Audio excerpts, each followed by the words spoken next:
بسم اللہ الرحمن الرحیم۔ حضرت ابو ہریرہ رضی اللہ تعالیٰ عنہ کہتے ہیں کہ نبی کریم صلی اللہ علیہ وسلم نے فرمایا، اللہ تعالیٰ فرماتا ہے کہ جب میں کسی مومن بندے کی محبوب چیز اس دنیا سے اٹھا لیتا ہوں تو پھر وہ ثواب کی نیت سے اگر صبر کرے تو اس کا بدلہ جنت ہے۔ صحیح بخاری حدیث نمبر 1355۔ حضرت ابو ہریرہ رضی اللہ تعالیٰ عنہ سے روایت ہے کہ نبی کریم صلی اللہ علیہ وسلم نے فرمایا، نہ تم آباء و اجداد کی قسم کھاؤ، نہ ماؤں کی قسم کھاؤ، نہ بتوں کی قسم کھاؤ، بلکہ صرف اللہ تعالیٰ کی قسم کھاؤ، اور صرف اسی وقت کھاؤ جب تم سچے ہو۔ سنن نسائی حدیث نمبر 3800۔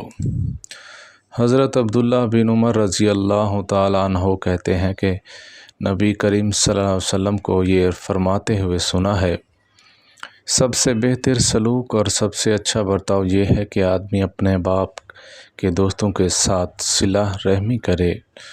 جامعہ ترمذی۔ نبی کریم صلی اللہ علیہ وسلم نے ارشاد فرمایا، تم میں سے کوئی شخص نماز کی جگہ اپنی جگہ پر اس وقت تک بیٹھا رہے تو فرشتے اس وقت تک اس کے لیے مغفرت کی دعا کرتے ہیں جب تک اس کا وضو نہ ٹوٹ جائے۔ فرشتے یہ بھی دعا دیتے ہیں، اے اللہ اس کو بندے کو معاف کر دے، اے اللہ تو اس بندے پر رحم فرما۔ حضرت عبداللہ بن مسعود رضی اللہ تعالیٰ عنہ فرماتے ہیں کہ میں نے نبی کریم صلی اللہ علیہ وسلم کو یہ ارشاد فرماتے ہوئے سنا، قیامت کی نشانیوں میں سے یہ بھی ہے کہ صرف جان پہچان والوں کو سلام کیا جائے گا۔ نبی کریم صلی اللہ علیہ وسلم نے یہ بھی ارشاد فرمایا، اللہ تعالیٰ جنت میں اپنے نیک بندوں کے لیے وہ چیزیں تیار کر رکھی ہیں جنہیں نہ آنکھوں نے دیکھا، نہ کانوں نے سنا، اور نہ کسی انسان کے دل میں اس کا خیال گزرا ہو۔